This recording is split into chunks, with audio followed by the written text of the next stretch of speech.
It was a normal Thursday that was about to become anything but normal. My wife Anna and I were preparing dinner in the kitchen as usual. She was chopping onions and I was cutting cheese and ham into small cubes for an omelet when she said something that caught my attention. "Brad, we've been married for almost 7 years and have always been completely honest with each other, haven't we?" I stopped cutting the ham and replied, "Of course. We agreed that this would be one of the most important parts of our relationship before we said I do." She turned away from the counter and looked at me thoughtfully. "I've met someone." Suddenly, the hairs on the back of my neck stood on end, as if I had been struck by lightning. "You've met someone? What do you mean, you've met someone?" I asked, even though I was sure I already knew the answer. "A guy from work? Really nice? We had lunch together?" "I think there's more to this story, so go on. You mean you met a really nice guy at work, had lunch with him, and you like him? Maybe even a lot?" A look of guilt flashed across her face. She turned away from me, nodded, and said very quietly, "Yes." Suddenly, I didn't want an omelet or anything else. I even felt nauseous, but I had to keep talking. I threw the knife on the cutting board and grabbed the table with both hands to keep from falling. "How far did your relationship with this very nice guy go?" She sensed the tension in my voice and backed away toward the counter. "We just had lunch together a few weeks ago and dinner last week when you had a late business meeting." "Did you hold hands, kiss, do anything intimate?" Her face paled and she nodded again. "We kissed." I felt nauseous and almost choked. "Did you sleep with him?" She glanced quickly at me and shook her head. "Not yet." This stunned me, and I pushed my chair back and sat down. "So you haven't slept with him yet, but you're going to?" A quick nod. "Yes. I thought so. He wants me to go away with him for the weekend." "And you're going?" "Yes. I don't want to upset you, but I need to figure out what he means to me. I'm sorry, Brad, I know this hurts you, and I hate that. But I told him I'd go with him. I couldn't leave without telling you. We've always been so honest with each other about everything." "Can I ask where you're going?" "Las Vegas. I guess you'll be staying in the same room." "He said he booked a room." "Big spender?" "He's really good to me." "I'm sure he is. When are you leaving?" "Tomorrow morning." "Wow, you really waited until the last second to tell me, huh?" "I waited because I wanted to be absolutely sure I could do this before I hurt you." I almost laughed, but a choked sob escaped my throat instead. "That's very sweet of you, Anna. Does he know you're married?" "Yes, of course. I always wear my wedding rings." "Do me a favor and don't wear them when you're in his bed in Las Vegas." "Brad, I talk about you all the time when I'm with him." "Great. I'm sure you had lots of nice things to tell him about me. What a great guy I am. Just like him, but a little boring in bed, a bad provider. I leave my clipped fingernails on the carpet, and lots of other little negative things that make you want to leave me." She looked shocked. "I never said anything bad about you, Brad. He knows I love you." "But not enough to go away with him for a weekend full of sex. You love me, but you're not in love with me, right?" "No. Oh, I don't know. I'm confused." "So you throw yourself into the arms of a really nice guy who knows you're married, but he doesn't care, to figure out your feelings, huh? A few days and nights in Vegas, in his arms and in his bed, to figure out how you feel about me and him? To give him your body, which, by the way, you promised only to me a few years ago." Tears streamed down her cheeks. "I'm on birth control, Brad, so condoms aren't necessary." "Has your sweet guy been tested for STDs lately?" "He's not like that, Brad. He hasn't been with a woman in over 2 years." "That's what he says, but I'd bet $1 million he has. He's a womanizer, Anna. He sees a beautiful, sexy, married woman, and he wants her. That's how guys like him play the game. Steal a beautiful married woman, torment her, make her pathetic husband a cuckold. If I'm right and he hasn't been tested, you may find that what happens in Vegas doesn't stay in Vegas. It could come back to haunt you in a very unpleasant way. This nice guy is your boss?" No, he's my boss's boss. So you're really leaving him for someone better? I don't know what I'm doing, Brad, but I want to find out, and the way you're treating me isn't helping. I'm not going to help you leave with another man for a hot sex weekend in Vegas, Anna. Let me ask you something. If I beg you not to go, if I get down on my knees and beg you to stay with me, will you do it? She lowered her eyes and shook her head. I can't, Brad.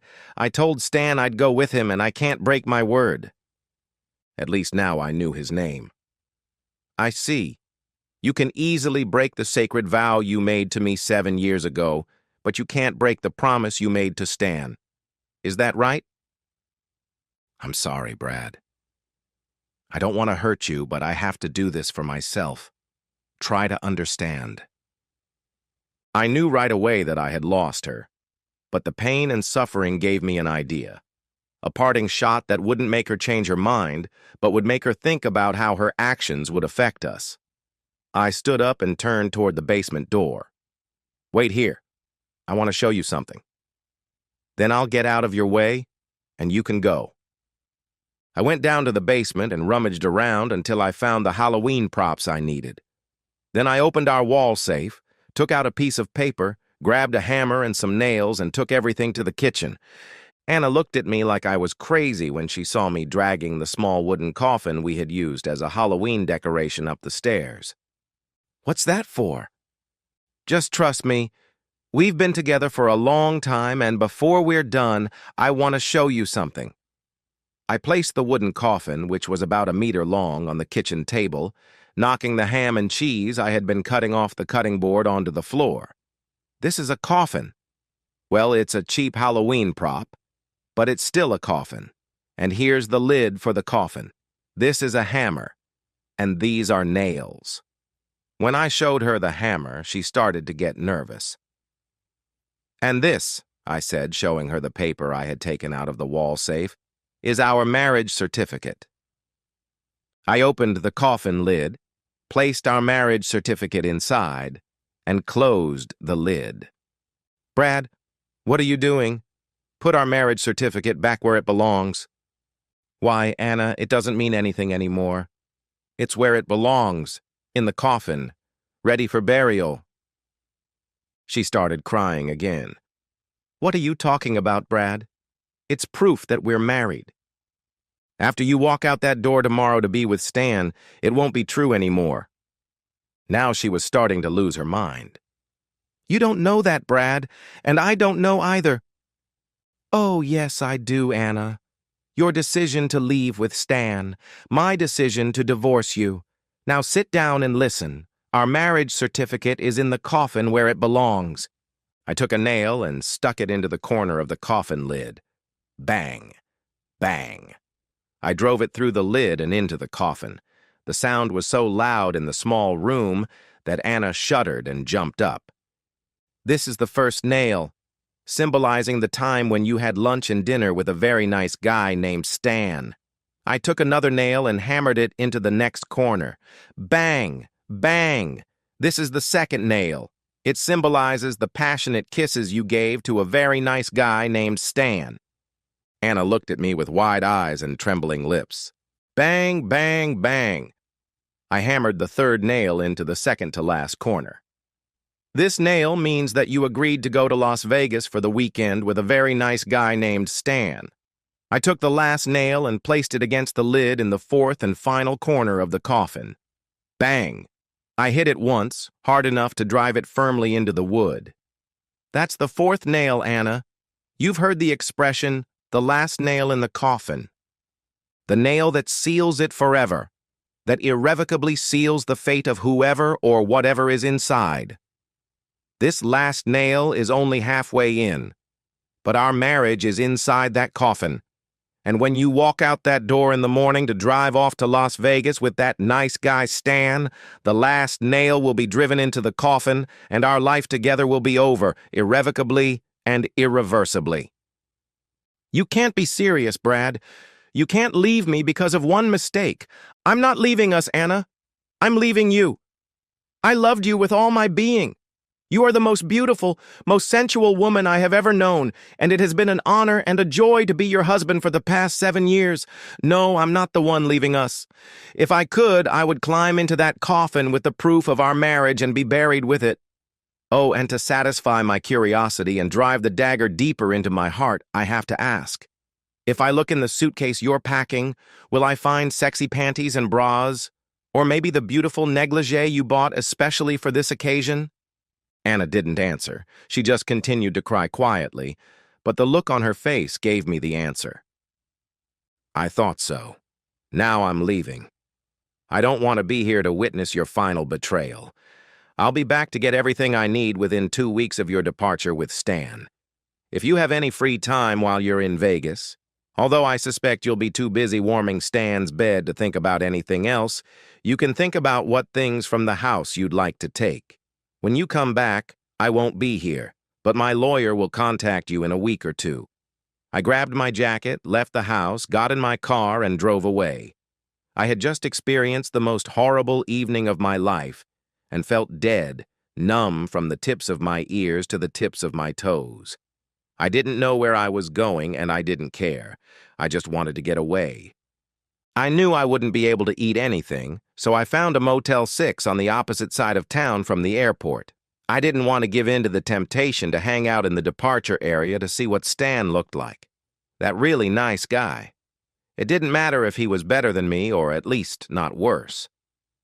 My cell phone rang several times, and I recognized Anna's number, so I ignored it. The last thing I wanted was to hear her excuses for walking away from what I had always considered a wonderful marriage. I got up early, took a shower, put on the same clothes again, and went to the nearest Denny's for coffee and toast. That was all I could think of. No matter how hard I tried not to think about what Anna was doing at that moment, I couldn't shake the thoughts. I was stuck in some pathetic whirlwind of images of my wife, the only woman I thought I would ever be with, holding Stan's hand on the plane, kissing him in the taxi, and rushing through check-in so they could get to their room. I had heard people describe the pain they felt when they were cheated on, but I never understood how incapacitating it could be. I waited until 8:30 to call the office and tell the assistant I wasn't coming in. She asked if I was okay, and I said yes, but that I hoped I'd be back to normal by Monday. After hanging up, I noticed that I had at least a dozen missed calls from Anna, and when I checked further, I found another dozen text messages from her. I didn't delete them, but I didn't read them either. I noticed that the last message and call were at 7:45, and then nothing. So I figured she had given up trying to contact me when she left to go to Stan, the bastard who stole my wife. I would never call him a good guy again, because he was as far from that as you could get. I knew I would find a way to get back at him when the time came. Just in case, I waited until 10:30 to go back home and grab everything I needed for my new life as a bachelor. When I pulled up to the house and pressed the button to open the garage door, I saw that Anna's car wasn't there, and reality hit me. She had probably gone to meet Stan so she wouldn't have to take a taxi. I cursed myself for thinking she might have changed her mind and stayed home. Face the truth, you idiot. She dumped you. Wake up and move on. You may not find a woman as beautiful as her, but you'll find someone. Deep down, I didn't believe a word I said.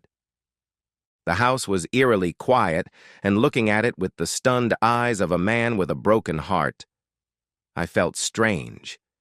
It had seemed so warm and alive before, but now it was cold and lifeless. I walked through the kitchen and noticed that the pieces of cheese and ham I had dropped on the floor had been cleaned up, and the coffin was no longer on the table. I decided it had probably been thrown out with the trash. It seemed that my little lesson had not influenced Anna's decision. I know that passion is a powerful thing, and when it takes hold of you, it's hard to think rationally. I climbed the stairs to the bedroom, wondering how long it would be before Stan dragged my wife into what had once been our marriage bed. Damn it, I had to stop torturing myself like this. When I entered the room, I saw the coffin standing in the middle of the bed, the lid ajar and a crowbar nearby. Someone, most likely Anna, had put a lot of effort into pulling out the 10-penny nails. Out of curiosity, I looked at it again and found that the marriage certificate I had locked inside was now lying between two pillows at the head of the bed. It seems she didn't want me to even achieve this victory, I said aloud. I turned to the dresser to get my underwear and socks, and there, on the table by the window, were 3 beautiful and, I'm sure, very expensive sets of bras and panties. On top of them was a piece of paper with a note written in black marker. I can't share what doesn't belong to me. What the hell? I said aloud. I turned to the bed and saw the same piece of paper leaning against the coffin. I can't share what isn't mine. The same message written in the same black marker. Then there was the screech of tires and the unmistakable sound of 2 cars colliding, but before I could react, the front door flew open and a woman's voice screamed, "Brad, where are you? Oh my God, please be here! Oh please, Brad, you have to be here so I can tell you how wrong I was, how terribly, stupidly wrong I was." I heard her run toward the stairs, stumble, and fall halfway down. She was crying hysterically, and when she looked up and saw me on the top step, she reached out her arms and crawled toward me. In all the 7 years of our marriage and the 2 years we dated before that, I had never seen her like this. She was wearing no makeup, her hair was a mess, her eyes were red and swollen, and she was dressed in a sweater, gray sweatpants, and a pair of fluffy rabbit slippers I had bought her for Christmas as a joke. "Anna, what are you doing? Where's Stan?" I asked her. She shook her head and said, "I can't share what doesn't belong to Brad. I told him that." "Who did you tell?" "Stan. That's exactly what I told him when he came to pick me up. I can't share what isn't mine." I was dressed exactly the same. He asked why I wasn't ready to go with him to Las Vegas, and I told him again that I couldn't share what wasn't mine. He asked, "What the hell does that mean?" I replied that I wasn't going anywhere with him. I would never go anywhere with him. And I would never speak to him again because I didn't have the body he wanted. That body belonged only to my husband and no one else. I couldn't share what wasn't mine. My husband owns every inch of my body, and I will never share that with anyone else. She continued to slowly crawl toward me up the stairs. He called me Brad, said I was a bitch and a tease, and that I cost him a lot of money for plane tickets and a room at the Aria. He said he'd tell everyone at work that I was an idiot and get me fired. I told him he couldn't do that because I quit. He was so angry that he sped off down the block with a screech. Finally, she reached the landing, wrapped her arms around my ankles, and hugged my legs. "I'm so ashamed," she cried. "I hurt the only person in the world who proved over and over again how much he loves me and that he would do anything for me. I betrayed the sacred trust of the person who is my whole life. I'm so sorry." And she cried. She held me like that for what seemed like an eternity, but it was probably only a few minutes. I was stunned, too stunned to move. The woman who was my life, whom I adored with every breath, my alpha and omega, my beginning and my end, had broken my heart. And now, half a day later, she was hugging my legs and sobbing. Every cell in my body wanted me to pick her up and tell her how much I loved her and that we would get through this terrible time. But I stood rooted to the spot, unable to move. All the events of the last 15 hours flashed through my mind. Deep down, I believed that she hadn't taken things to a sexual level with Stan. But in my mind, she had betrayed me. A married woman doesn't go to intimate lunches and dinners with another man. A married woman doesn't exchange passionate kisses with another man. A married woman doesn't go on a romantic vacation to Las Vegas with another man. Yes, she came to her senses before any real damage was done, but she still betrayed me. I stood there looking at the woman who, until last night, had been my whole world, and it was obvious that she was suffering as much as I was. Our marriage was teetering on the edge of a very dark abyss, and I wondered if we would have the strength to keep from falling. I bent down and helped Anna to her feet, and we held each other until her sobbing subsided. Let's make some fresh coffee, I said to her. Thank you, Brad. Oh, Brad, she whispered. I think I just wrecked your car when I pulled up. Yes, I heard. We'll talk about that later, I told her. I helped her down the stairs and into the kitchen. While we drank our coffee, I asked her, "What made you change your mind? Last night you were so sure you had to leave Stan. What changed?" She looked at me over her cup, her dark eyes still red and swollen. You buried our marriage. What do you mean? You put our marriage certificate in that awful coffin and nailed the lid shut. After you left, I went upstairs to pack my things, but all I could think about was our marriage certificate in that dark, horrible place. Our marriage is over. You buried it. It was lying in a place where there was no air, no light, and no way out. And then I started thinking about all the wonderful things that certificate had given us, about everything it meant to me. We were a team, so happy when we were together, and I thought about how you always made me happy. I must have fallen asleep because I dreamed that I was lying in that coffin, in that dark place, and I felt like I was suffocating. It was so real that I woke up and realized that I had to somehow remove the lid of the coffin and return our marriage to where it could breathe, where I could breathe. She laughed a little. I never noticed how well you hide your tools. It took me at least an hour to find the crowbar and another half-hour to drag the coffin into the bedroom and lift the lid enough to get our certificate. I was obsessed. I had to get it before you hammered the last nail into the coffin. When did you decide not to leave Stan? She giggled again, and the sound warmed my soul. About 2 seconds after you walked out the door, I realized I could never leave Stan or anyone else. I felt so stupid and ashamed. How could I do that to the only man I ever loved? I tried calling you over and over, but you didn't answer. Then I started texting you, but that didn't work either. Much later, when I finally lifted the lid of the coffin to reach him, I thought about how I was going to tell Stan that I didn't want to see him anymore. I took off all my makeup, took your old t-shirt and sweatpants out of the closet and put them on, my eyes red and ugly from crying, and thought about how beautiful I would be for Stan when he saw the real me, the one you see all the time. And would you still love me?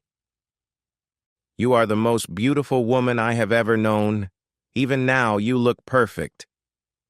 And when I realized that, I knew I had to do everything in my power to get you back, to make you love me again. I hadn't had time to pack everything yet, but when I started unpacking my suitcase, I saw the negligee I had bought for my trip with Stan, and I started crying again. Suddenly, just looking at them made me feel sick.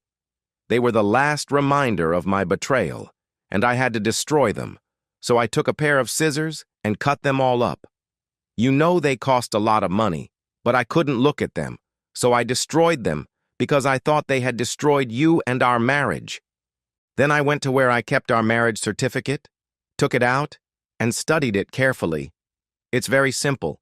It says that Anna Stanford and Brad Connolly were joined in holy matrimony on June 12th, 2005, and that my maid of honor and your best man were witnesses. But when I looked at it, it all came back to me. We stood in front of all our family and friends and gave ourselves to each other. We vowed to be faithful to each other until death. And I cried again, realizing that I couldn't share myself with anyone but you. I can't share what I don't have, and that's what I told Stan when he came for me. Thanks for telling me. Now I have something to think about. Do you think we'll work out and everything will be okay? I don't know, Anna. I hope so, but right now I don't know.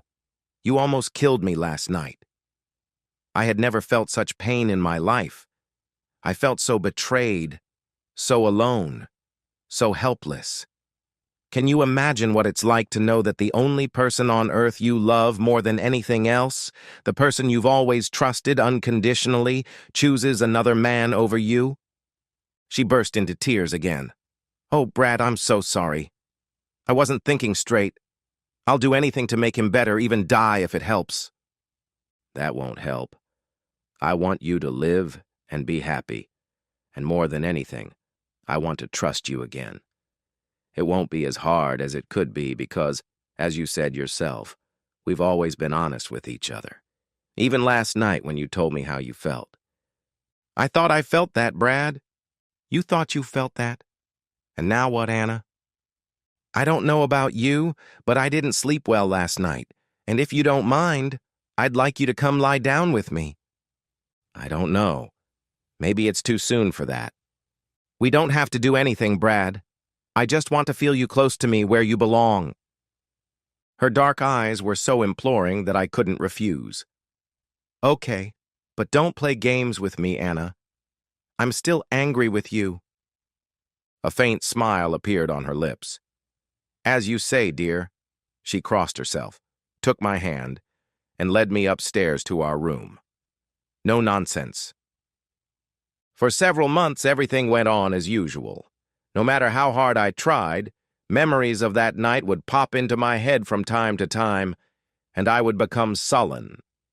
Anna seemed to sense this, and when those moments came, she loved me so much that I became the only thing she could think about. She quit her job, and when her immediate boss and HR asked her why, she told them everything. Yes, she was ashamed, but she needed to get rid of that feeling. Unsurprisingly, the HR manager told her that Stan, who was actually a nice guy, had already been the subject of 3 complaints of sexual harassment, and in short, he found himself out of a job and without a reference. Anna not only kept her job, but was also paid a large sum of money in exchange for promising not to sue the company. She only worked there for 6 months because we found out we were going to be parents. I guess there's more than one way to make an impression. Oh yes, of course. As soon as Anna came up the stairs and put me to bed that day, well, I think you know.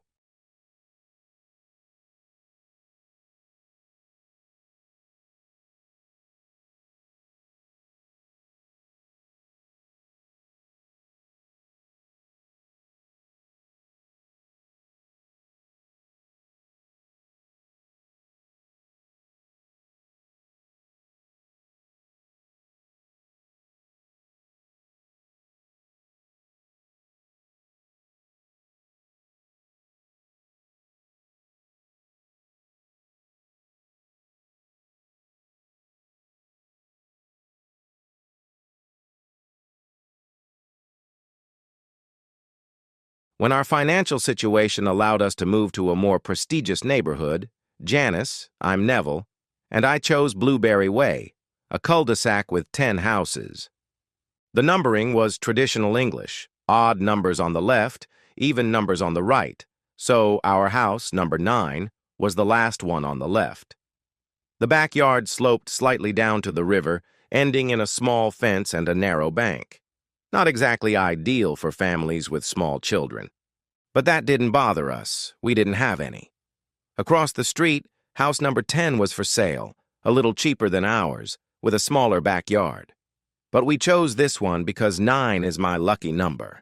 It needed some repairs, but at least the most expensive part, new electrical wiring, had already been done. I had just signed 2 new contracts, and the commissions had already been deposited into my account.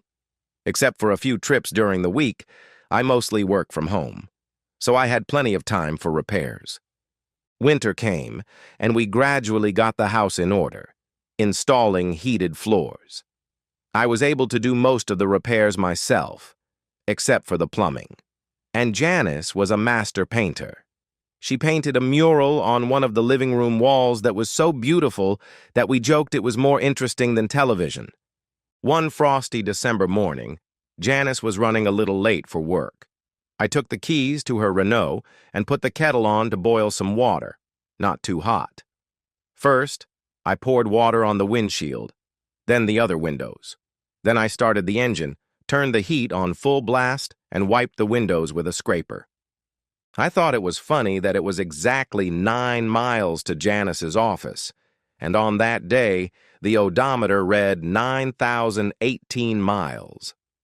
Of course, it didn't really matter, it just caught my attention.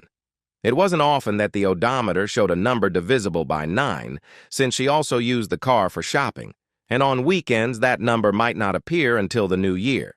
Tonight it should be 9,036, and I won't be able to resist checking. I'm such a stickler. Thanks for warming up the car, dear. What are your plans for today? She asked. The last thing I put off. The closet under the stairs, although I don't know what to do with it. Maybe I'll just paint the inside white. Well, good luck. See if you can find a Christmas tree if you have time. We'll decorate it over the weekend. I'm off. I poured myself some more coffee and opened the door leading to the stairs. It was a normal closet, of course, tapering toward the back. Panels were attached to the bottom of the stairs, creating a smooth 45-degree slope to the third step. The last part was blocked off. It was too small to be useful. We had long since finished unpacking and couldn't think of a use for it. We already had a coat closet by the front door. We could probably put an artificial Christmas tree there, but Janice really wanted a real one. Maybe after Christmas we'll try planting it in the garden. Sometimes they take root. The inside of the closet was strange. There was a hook right by the door. We opened the fireplace again, more for the atmosphere of a real fire than for the heat, and there was a poker and tongs in the hearth. The hook under the stairs had a handle and looked like a poker, but with a curved end. I had no idea what it was for, but I didn't want to throw it away, just in case. And then there was the floor. It was made of smooth pine boards, which was strange because the rest of the hallway had granite tiles. Part of the floor was covered with an old rug with "Welcome" written on it, which had probably been lying by the front door for years. Someone had decided to leave it there. But who needs a rug inside a closet? It didn't make sense. Finally, at the top of the slanted paneling was a round metal pin. It was about the size of a 50-cent coin. What was it for? It was time to act. I stood up, took the hook off the wall, and accidentally knocked over the coffee. I jumped back and let go of the hook. Damn! I ran to the kitchen and grabbed a rag, but when I came back, almost all the coffee had been spilled. Only my Homer Simpson mug was left on the floor. I wiped up the wet spot, but the rag just got wet, and the hook was nowhere to be found. Then I remembered that I hadn't heard it fall to the floor. I looked up, lifted the wet rug, and everything became clear. There was a small hole in the floor. Next to it lay the second metal pin. The hook was hanging right above my head, attached to the upper pin. So it was magnetic, and the boards were just lying on some kind of frame. I had to insert the hook into the hole and pull it up. I tried. The entire floor rose, and as expected, the magnetic pins connected and the hook remained in place. A concrete staircase opened up. Coffee dripped from the top steps. I wiped them down and took the rag to the kitchen, where I found a flashlight. At the bottom of the stairs was an old, warped door. It was locked, but the key was hanging on a nail next to it. With a thrill of anticipation, I stepped inside. It was, of course, a basement, empty, with no signs of rodents. It was located directly under our long kitchen dining room and took up a third of the house. Janice was thrilled with our discovery, especially the increase in the value of number 9. The previous owner had probably filled the closet under the stairs with junk and never discovered the false floor. There was certainly no mention of it when we viewed the house. While we were discussing what to do with it, I requested an estimate for expanding the floor heating system and installing lighting in the basement. In the evening, when I went out to the pub, I checked the mileage on her Renault.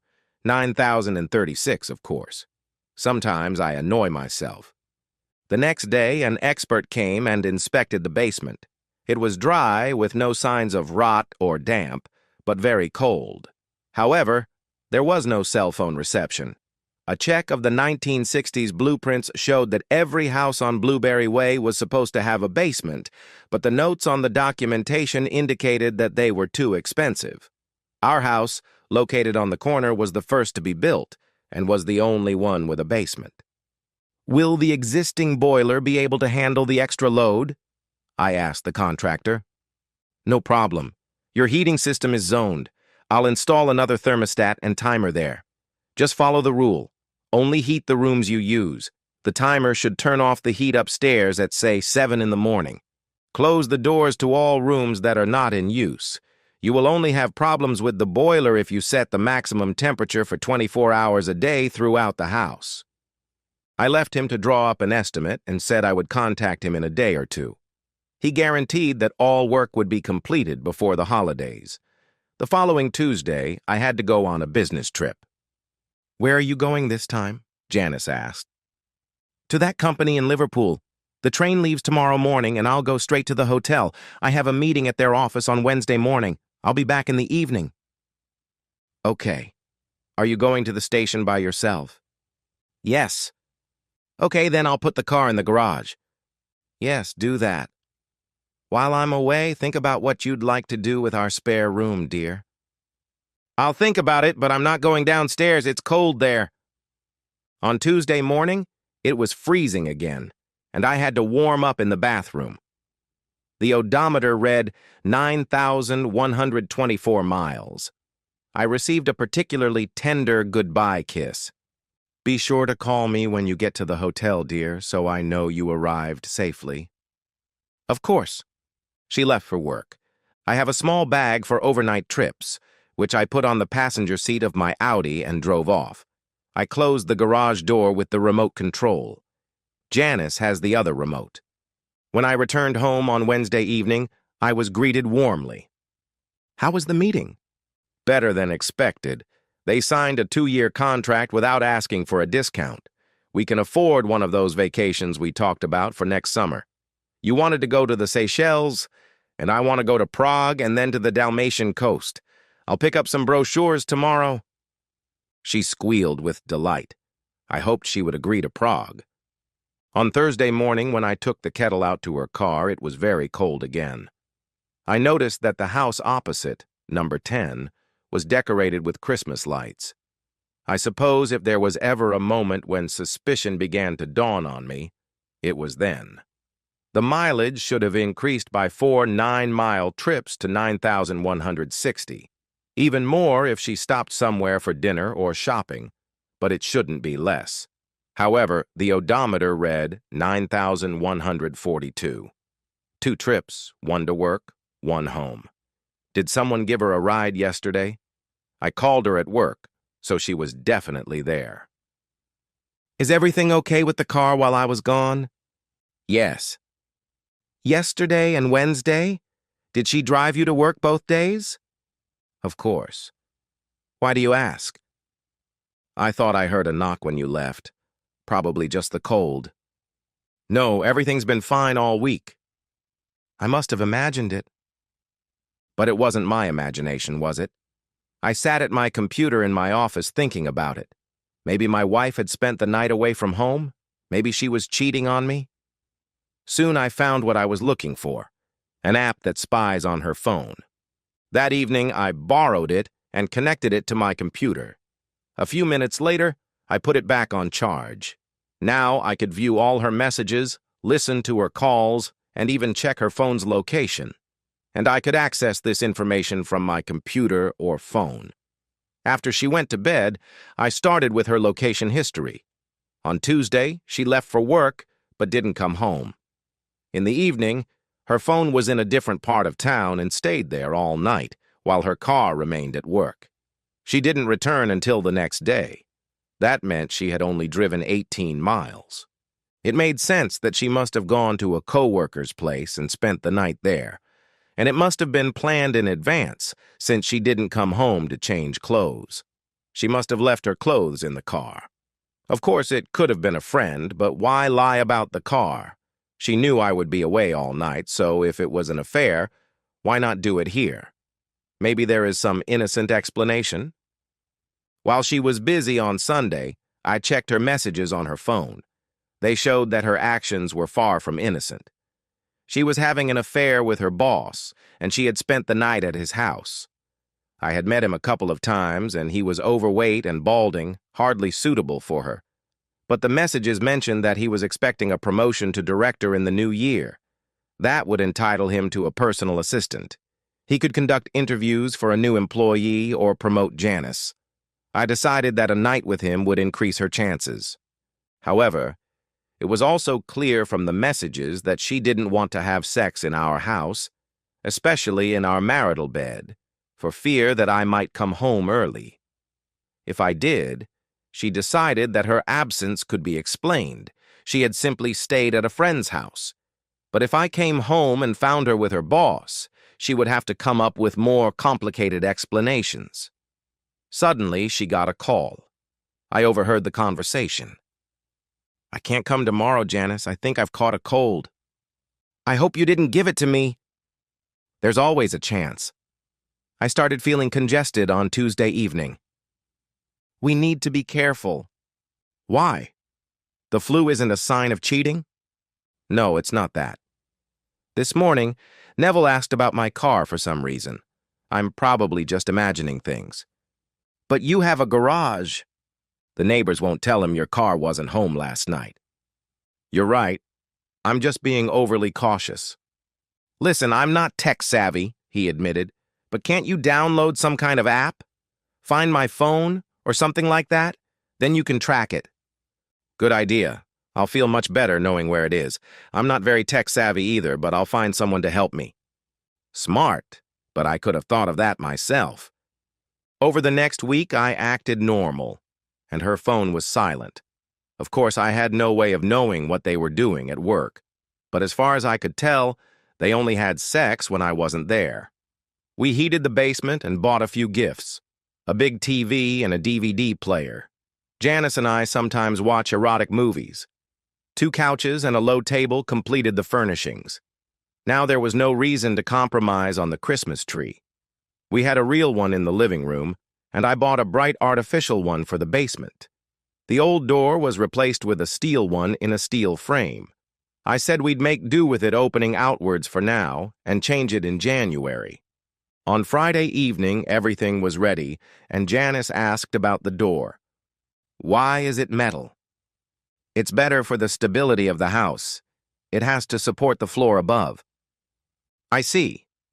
Of course, it was all nonsense. "But it opens outwards and has a Yale lock. If we forget the key, we'll be stuck here. It even has a mailbox." "The doorway is an unusual size, so the contractor had to order a custom door. I wanted to use this room before Christmas, so he just lent us this old front door so we could make do. And then he installed it wrong. But it's no big deal. We'll put in a normal one in January." Janice looked skeptical. "Don't worry. We're not locked in. There's a spare key. We'll carry it with us along with our regular keys, and I hung the 3rd one on a hook by the basement door. Don't touch it. It's only for emergencies." "Oh, that's fine then. I like the dim lighting. It's very romantic." "I think so too. And the curtains on that wall make the room even cozier. When we put up the second Christmas tree, it will look like there's a window there. I ordered 2 rugs. They should arrive in January. But the room is already ready to move into." "I noticed. It's warm and cozy." "Listen, I'm going to Edinburgh next Tuesday. Stop by sometime and check the temperature, okay? I'll leave the heating on low overnight so the plaster and paint dry properly." "No problem." "This Scottish contract could be the biggest of my career. If I get it, we can take 3 or 4 weeks off next summer. If your boss gives you time off, we can go to the Seychelles in Eastern Europe." "Wow, I think I can talk him into it." "Yes, I know how to do that." "One more thing. Since it's Christmas soon, I thought I'd visit my mom while I'm in Edinburgh. She lives across the bridge in Dunfermline." "Good idea."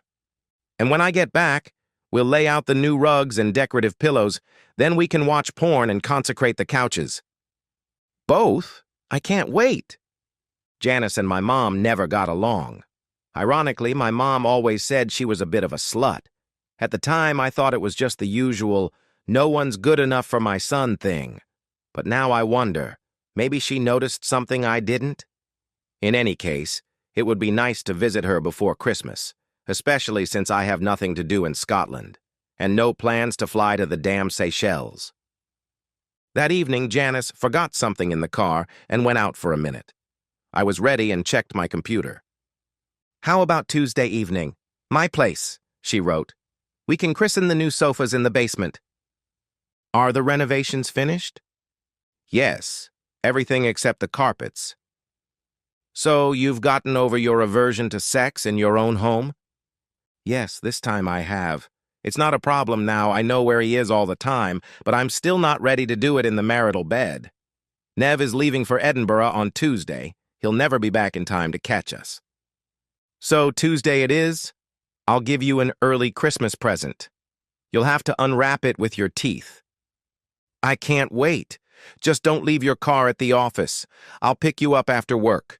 Leave your car there and get in mine. I'll drive us straight to our garage, and no one will see you go into the house. Stay the night, and I'll drive you back on Wednesday morning. Sounds good. Is he going away for long? A few days, probably until the weekend. He's going to visit his old cow of a mother. So I can come over more than once? I hope so. I want to be spanked good before Santa comes. Great! After I give you your present, you'll have a hard time walking. That sounds more like your Christmas present. You'll get everything you want, so let's agree on a salary. I know there are 2 levels, so take the higher one. I have enough experience to justify it. I already checked. The higher rate is at my discretion, but first you need to gain some experience. What else? I thought we already did everything on your list. You dirty bastard! Will you do it? If you're good. Don't worry, I will.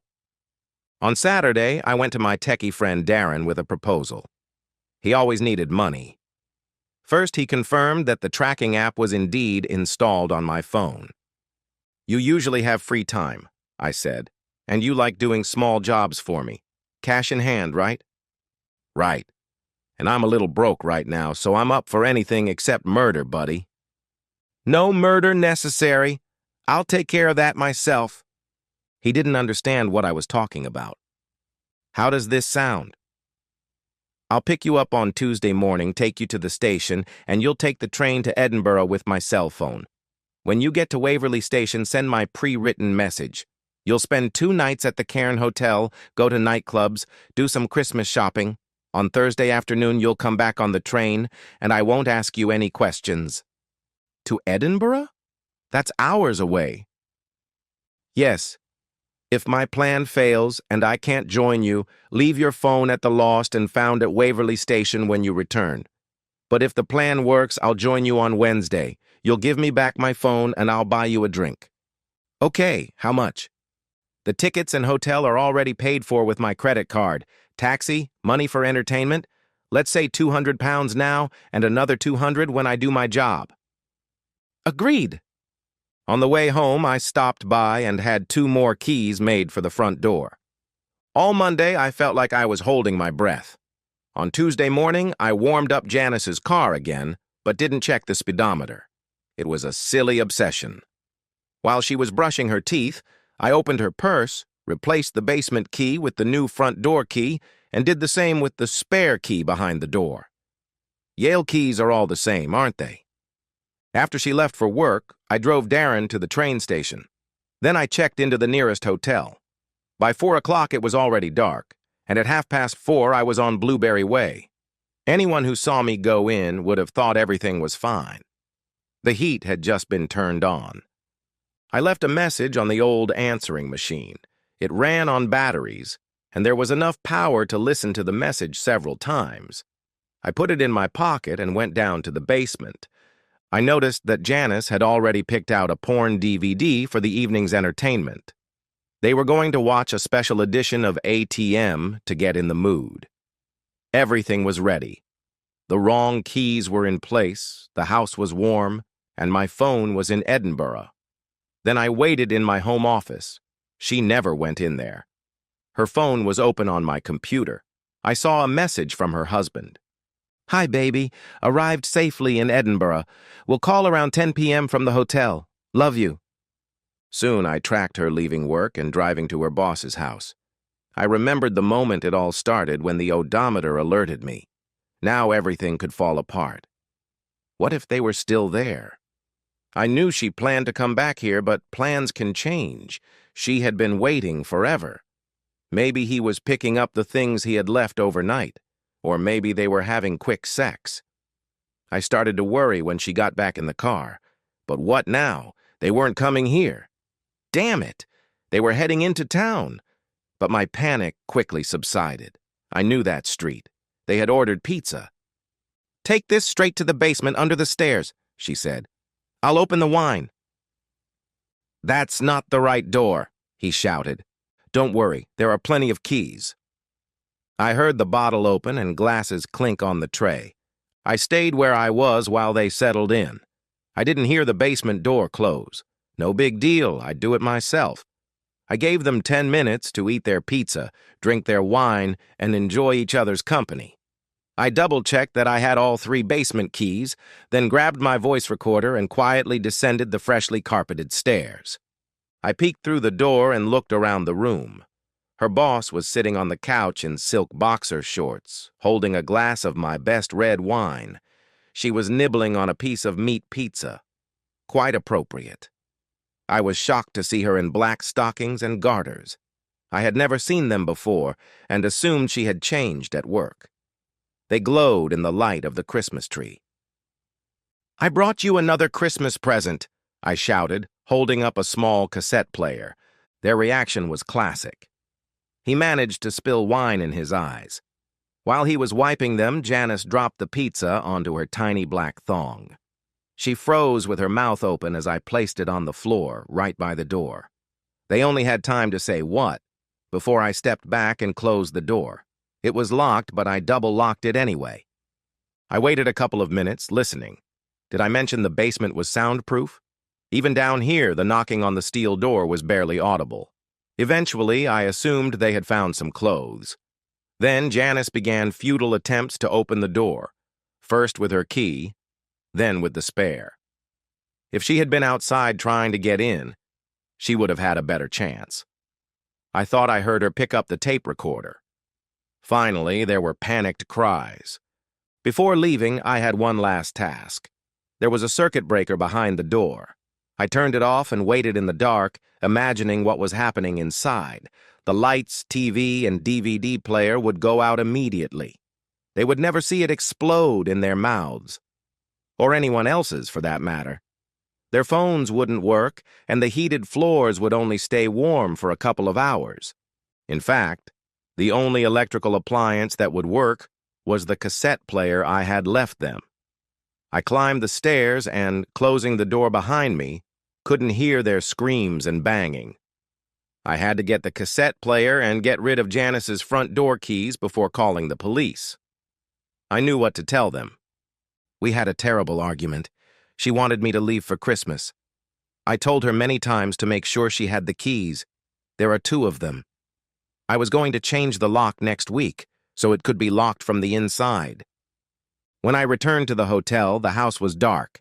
I had to get up early the next day to catch my train to Edinburgh. "But you said he came to Edinburgh." "He flew there. He must have flown back. I told you he was acting suspiciously." "You should have listened to my suspicions." "Yes, it's all my fault. But that won't help you." "How long do you think he'll leave us here?" "Not long. He just wants to show who's boss." "Oh, I think it's play." "Hi, baby." "Good for you. Your lover thinks you're so sexy. You'll need something to keep you warm. By the way, the forecast says it's going to be freezing tonight. I'm going to Scotland. I'll stay for the weekend. Actually, my mom is half Scottish, so I might stay until New Year's. See you when I get back in the new year. Although you won't see me, of course. Say hi to your mom.